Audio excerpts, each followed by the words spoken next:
Alhamdulillah. This, again, we go to another dua. Du'a'u. Du'a'u. This is one of the best dua. It's good to do this in the sujud. It's good to do even without the sujud. But because the actual words in there that you're asking, you need Allah to be respond to this. Even every dua you're doing, you need Allah to respond to you. But this particular dua here indicated dunya and hereafter. All the good in here and hereafter. So the upper part here is about dunya, which indicated hereafter also. At the same time, this is part of dunya indicated with hereafter. From here, the rest, this is for the Jannah. We're praying, we're fasting, we're reading the Quran. The class we're doing is all to get the Jannah, to achieve the Jannah. We ask Allah, may Allah give us that great achievement. So, this dua, it need to be saying in the sujud, so Allah will respond to you, because the close the person will be to Allah is when your head is in the ground. So if you know better, you don't just go praying like chicken picking something in the ground. You stay there. While you're in the ground, you lower yourself to Allah. You beg Him what you need in that particular time while your head is in the ground before you raise it up. That's the best time in the dua that the Prophet ﷺ recommended us and said, فَأَمَّا الرُّكُوء فَعَذِّمُوا فِيهِ الرَّبِّ. In the ruku, when you say Allahu Akbar, Subhana Rabbi al-Azim, fa'addimu. The Azim, that's what we say, Subhana Rabbi al-Azim, in the ruku. The Prophet ﷺ said, when you go to the ruku, great me Allah in the ruku. To say, Subhana Rabbi al-Azim. Glory to the Lord, the greater.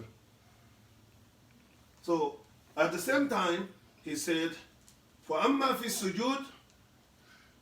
But in the sujud, فَاكْسْتَسِرُوا فِيهِ الدُّعَاء. Make a lot of dua. One of the narrations said, فَاجْتَهِدُوا فِيهِ الدُّعَاء. Struggle to make dua in your sujud. Because it may be, this maybe is not as, our maybe happy, maybe it's not. This maybe that he mentioned there, it's doable. It's doable that Allah will respond to you in dua, because فَإِنَّ قَرَبْ مَا يَكُونُ الْعَبْدُ إِلَى رَبِّهِ إِذَا هُوَ سَاجِدٌ. Because the best place that person, the slave of Allah, can be close to Allah is when his head is in the ground making the sujud.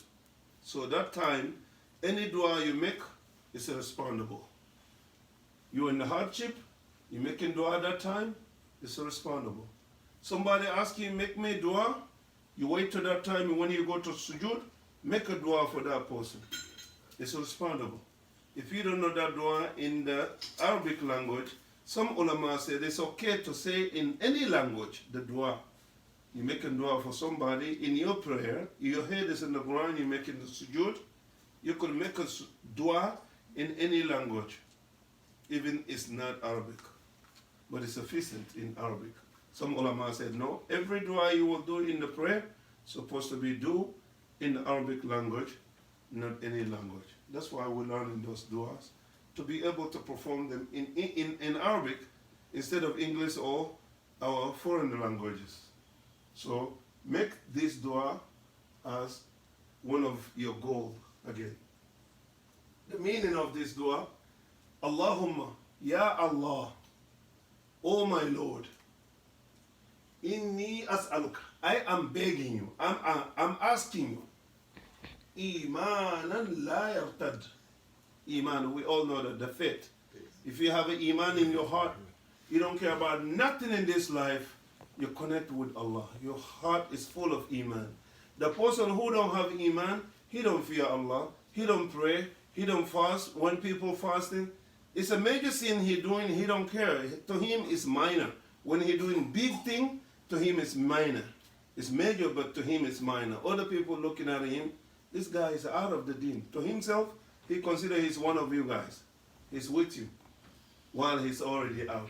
The Iman protects you from disobeying Allah. Iman made you do engage to worshiping Allah, to do a lot of ibadah. If your Iman is low, your ibadah come low. So the worshiping that you're doing, adhkar, subhanallah, alhamdulillah, you used to mention Allah a lot, you used to fear Allah a lot, you used to care about your prayer and your fasting, your deen a lot. Sometimes your Iman go drop. This happened to everybody.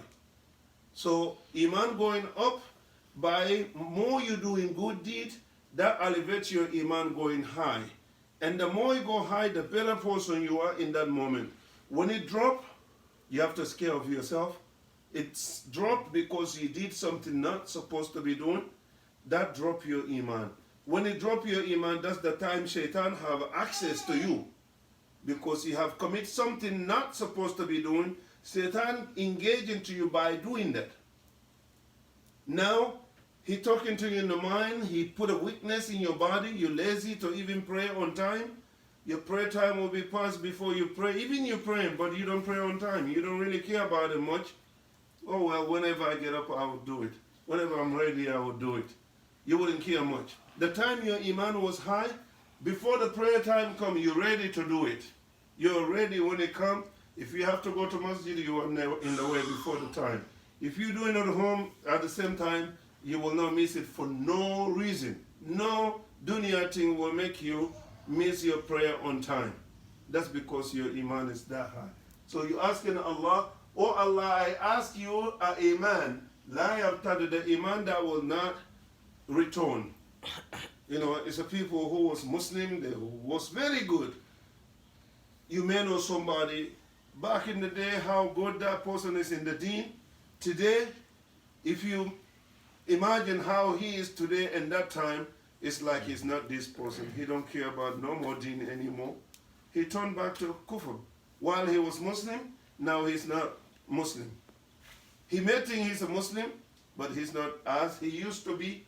So sometimes this yartad means murtad. Murtad is someone who quit in Islam. You become Muslim and quit. You become Muslim, at the end you quit. You're not longer Muslim. So that's a Iman. I ask you the Iman that will not discontinue. The Iman that will not discontinue will keep staying with me. When Iman, and I ask you blessing, to bless me in this life and hereafter. La yanfad. The Iman, that the ni'mah, the blessing means ni'mah. An'amta alayhim. Sirata alladhina an'amta alayhim, in the way of those who you have mercy on them. The blessing that will not end, will not finish. Someone may be rich today, maybe to next year, he's poor. He claims bankruptcy. Somebody was good before, today is not good. All this is blessing that you have in before, back in the day, and the blessing change waliyadu billah to disaster for you, but you don't see it that way. So, wa imanan la yanfad. And I ask you, I'm begging you to give me a faith, Iman, faith, Iman that will not finish. Wa murafaqat Muhammadin sallallahu alayhi wa sallam, and the neighborhood of Muhammad sallallahu alaihi wasallam. For me to be the neighbor of Muhammad sallallahu alaihi wasallam in Jannah. Fi a'la jannatin, in the highly level of the Jannah, where the Prophet will be. You ask Allah to put you in that highly level. Even your good deed are not that much, but you're asking Allah for His mercy to put you in there. Fi a'la jannatil khuld. Khuld means forever living home. Like Allah said, khalidina fiha. It means they will be there eternally, forever. Jannatul khuld, ever living paradise. A'la means the high. Sabbih isma rabbika al-a'la. Sabbih, subhanallah. Glorify your Lord with his name, the highest. So Bisma Rabbikal A'la. So, Fi A'la Jannatul Khuld. In the highly ever living paradise. Highly, eternally paradise, eternally home. That is the meaning of this part. And the next part, that's different dua with this. That one, Allahumma ghini sharri nafsi. This is almost close to the one we have. 3 occasions that you're supposed to say, morning and evening and when you go into bed.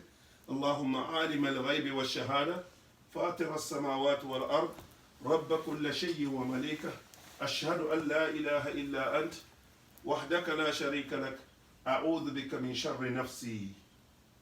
Here again, Allahumma ghani, O Allah, protect me, sharra nafsi, from evil of my soul, evil of my desire, because the desire make you blind from the right. Blindness of the deen is someone who always doing a bad. Even he know is bad, he or she know what I'm doing is bad, but the desire pulls you to make you like a blind person in the deen. You can see the right thing. You do whatever. So you're asking Allah, Allahumma ghani sharra nafsi. Oh Allah, protect me from evil of my desire, my soul. وَعَازِمْ لِي عَلَى أَرْشِدْ amri. Oh Allah, engage me with what is my guideline, what is guideline for me in my life. Put me into the things that is guidance for me in my life. Meaning, don't leave me alone without your help. Whatever I'm doing, help me, be with me in that to guide me through to my ending. Whole entire my life. Allahumma, oh my Lord, Allahumma ghafir li, oh my Lord, forgive me. Allahumma ghafir li, oh my Lord, forgive me. Ma asrartu, what I have done secretly. That nobody's witness of me doing that except you. This is secret. Human being, sometimes it's part of our nature. Sometimes it's part of ignorances. Sometimes it's part of negligence in the religion. And sometimes it's part of weakness of your iman going down. These 4 things will cause person to commit sin in secret, which is bad, because hiding from people, going to do something bad, you don't want nobody to see you. But the Holy Lord, who created the whole humanity, He's watching you, and you're aware of that Allah sees me, but you hide from people, you don't hide from Allah. You shy from people, but you're not shy from Allah. This is weakness of iman, indicating the person like kufr. It's close to be kufr, to be disbeliever, because you lower grade Allah than the people. You hide from them. Allah, you cannot hide Him. You disobeying Allah while He is watching you doing sinful thing. So Abu Bakr Siddiq, when he was in the Khalifa, one of the Arab come to him and said, Abu Bakr, you are the Khalifa. I would love to follow you with anything you said. But I'm asking you one chance. He said, what is that?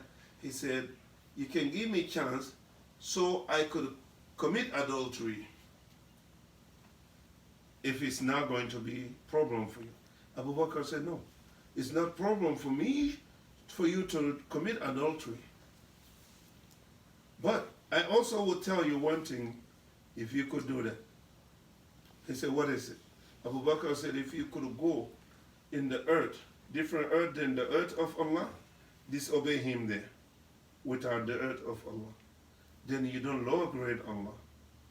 And also, if you could be under the sky, not the sky of Allah, then go and disobey Allah in there.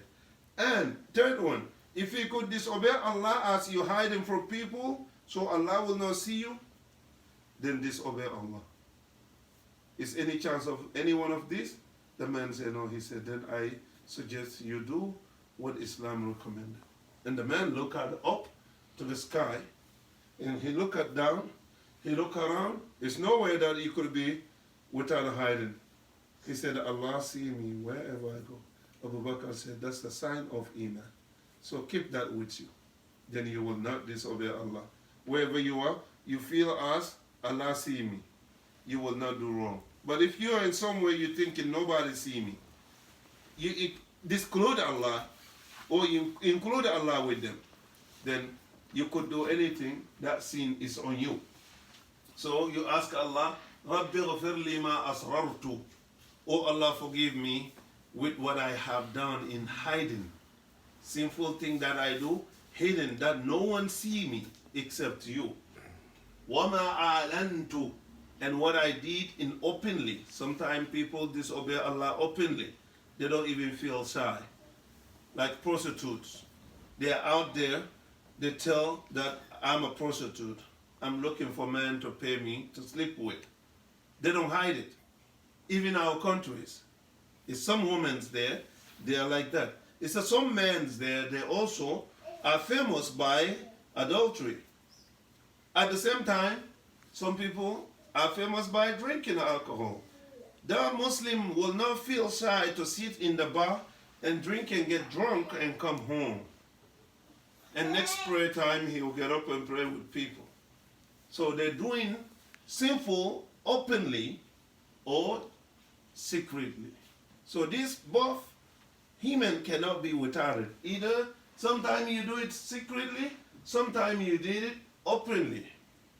In one of the four occasions, one will be either your iman is low, you believe Allah watching you, but because your iman is so down, Shaitan give you so much desire to do such thing that become more valuable than anything in that moment. You go ahead and obey your desire, fulfill your desire, and disobey Allah. This is not because you are bad. Shaitan defeated you, but you still have sin by doing it. That's the best among this. They're not good at all, but best of them is this one. That you believe Allah sees you. You know Allah watching you. But because your iman is down, the iman could not stop you from disobeying Allah. You go ahead, Shaitan involved, and push you to do a bad. Second, that is you are negligent of your deen. You know it's bad, but you don't care. So those are type of people when you tell them fear Allah. Hellfire is how they said, did you guarantee that you're going to Jannah? Since you're telling me about the hellfire, if you get to Jannah, close the door.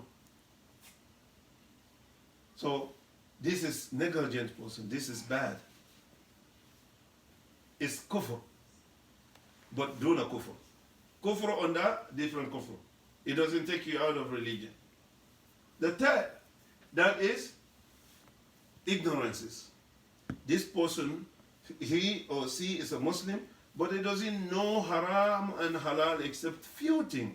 The rest, he just following people as other. You see somebody doing, a lot of people doing, you're born and raised in that life, you think it's okay, you also do it. This is bad. Because someone to be ignorant in your religion, you don't learn how to worship Allah, you don't know how to please Allah, you don't know how not to displease Allah. You have no excuse when you meet Allah. Because you should learn your religion to know better. They're all bad. The fourth one, that is kufr. That you're doing, you think Allah don't see you.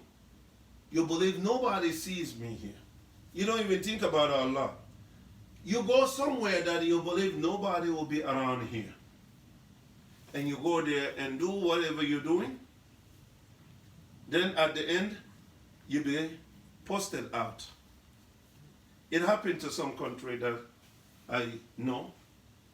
A man and woman go to sleep together, committing adultery. Allah only is Akbar. When we say Allah Akbar, He is Akbar. So while they're doing it, Allah take their both soul, the male and female, They all died together. The man's genital is in her genital.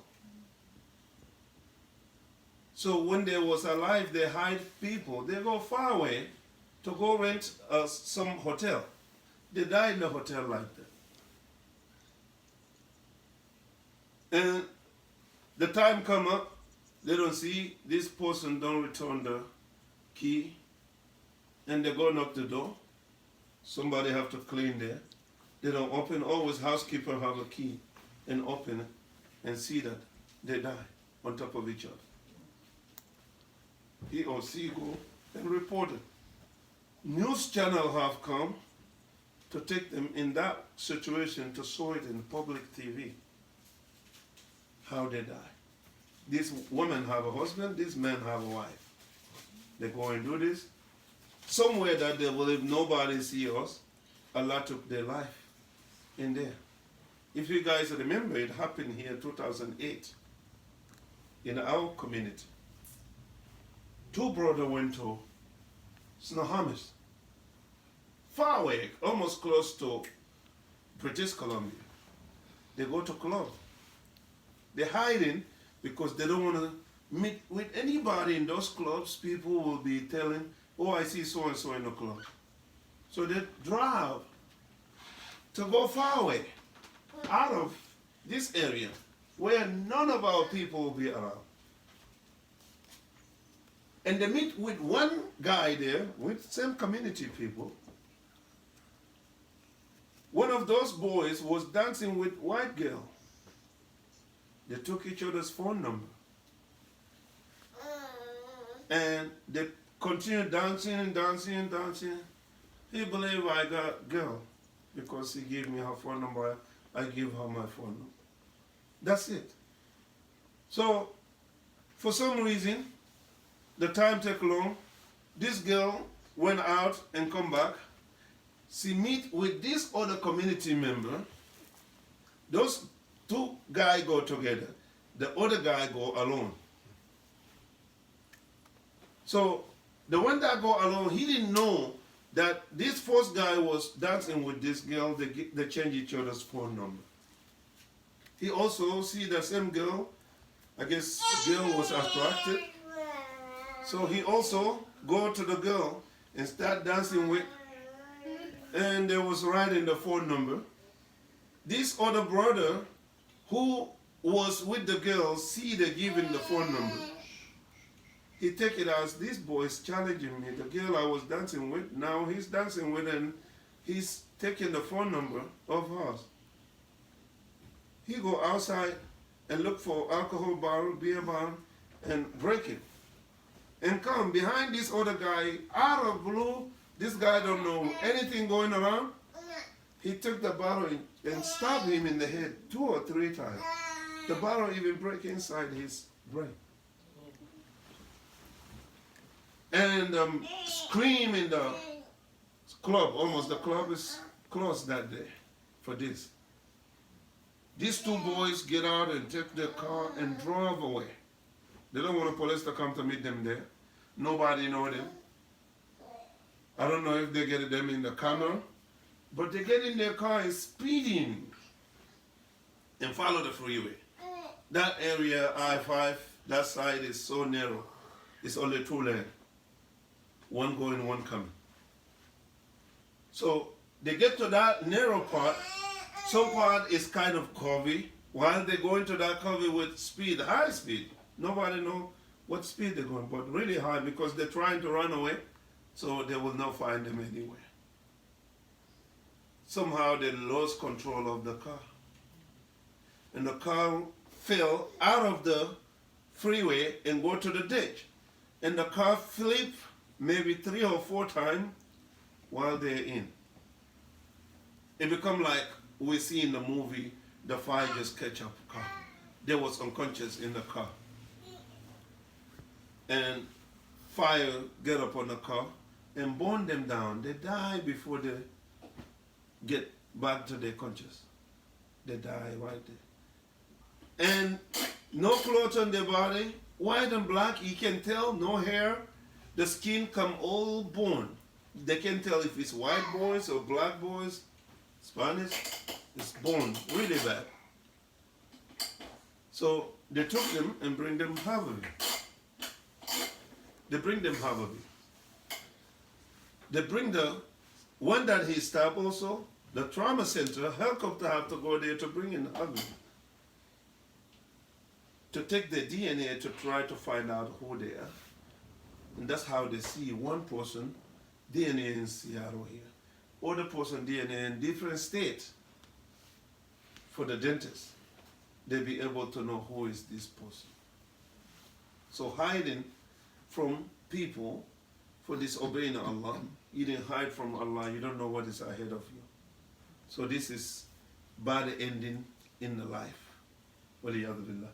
So you're asking Allah, Allahumma ghfirli, oh Allah forgive me, ma asrartu, which I made in the secret, the sin that I make in secret, wama alantu, and the sin that I make in openly, wama akhta'tu, and what I did wrongfully.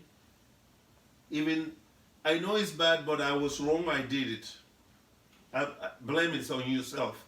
This qata is not something you did without knowing, but you know it. Shaitan pushed you, you did it. You don't mean to do it, you don't want to do it. But desire comes, shaitan involved, and the desire overtake you, and you did what you're not supposed to do. You're asking Allah. The sin come those ways. Wama amadtu, and what I did deliberately, on purpose, intentionally. I intended to do it. That is not khata. This is you don't mean to do it, you don't want to do it, but somehow shaitan involved in you to push you until you do it. This one is you intended, you want to do it, and you fulfill it and do it. You commit sin. Wama alamtu, and what I know that is bad and I did it anyway. Wama jahiltu, and what I did in ignorance that I don't know even that is haram, is bad. Even I know it's bad, but I don't know how bad it's like. Back home, everything they say, this is not good, this is not good, but you don't know how bad it is. What type of sin is? It's minor sin or major sin? Or this is taking you out of Islam or in Islam? You don't know that. So you only hear, it's bad, it's bad. So the sin comes with these 6 categories that the person will commit. One is doing it in secret, that you think nobody see you. Second, you do it openly, that you don't care if people see you, they're not your Lord. Muslims supposed to be shy, mu'min. You don't want to do anything involved with disobedience of Allah in front of people to let people see you doing bad. Wama akhta'tu, the third one, that you did it, shaitan pushed you to do it, you wasn't want to do it, but you get into it. That's third one. Wama amadtu, you do it intentionally and do it. That's a fourth. Wama alamtu, alimtu. Wama alimtu. Now, alimtu. The kasra is for the li, the fatha is for the a. Wama alimtu, and what I know that is bad, but I did it anyway. That's the 5.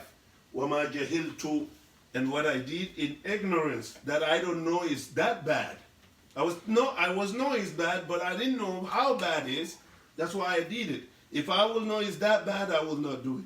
Sometimes that happens to people. You used to do some stuff, you never know it they're that bad. You know it's bad, but you don't know how bad. One day you heard somebody talking about how bad it is that you feel like, wow, I wish I know that before. I did this so many times. You're saying that to yourself. I did this so many times. I wish I know it. I would know what I have done. So that is jahl, ignorance of doing it. So none of this is good category, but you're asking Allah to forgive all that. It's no sin other than these 6 categories. Sin coming to happen to person in one of these category, or 2 of them, or 3 of them, or 4 of them, or 5 of them, or 6 of them in one person. Subhanallah, that's the worst person. That you know better. And you disobeying Allah in secret. And what you're doing, you could do it out also. You do in secret, you do it openly, you doing it because Shaitan is involved with you. At the same time, you're doing what you know that is bad, but you intended to do it. And it's not with the ignorance, it's you do it with the knowledge that you know is haram. And you're doing it anyway. And when you do that, you become jahal. You become blind. Even you have knowledge before, the knowledge don't consider that moment of time because you are the dumb in that time. You're the stupid idiot in that time. You can tell what is right, what is bad. So you're doing it wrong, but to you that time, it's okay. I'm a human. I'm just enjoying my time. I'm having a good time. Life is important. Life is this time before you die. But the life is to do good, that you will achieve what is ahead of this life, not to achieve only what is in this life. That's the difference between kafir and mu'min. Mu'min working for hereafter. Kafir only working for this life because they're not expecting any life coming after this. So they just believe this is the life. You die, is it. No living after it. So that's the translation of it. Inshallah, we go to reading it.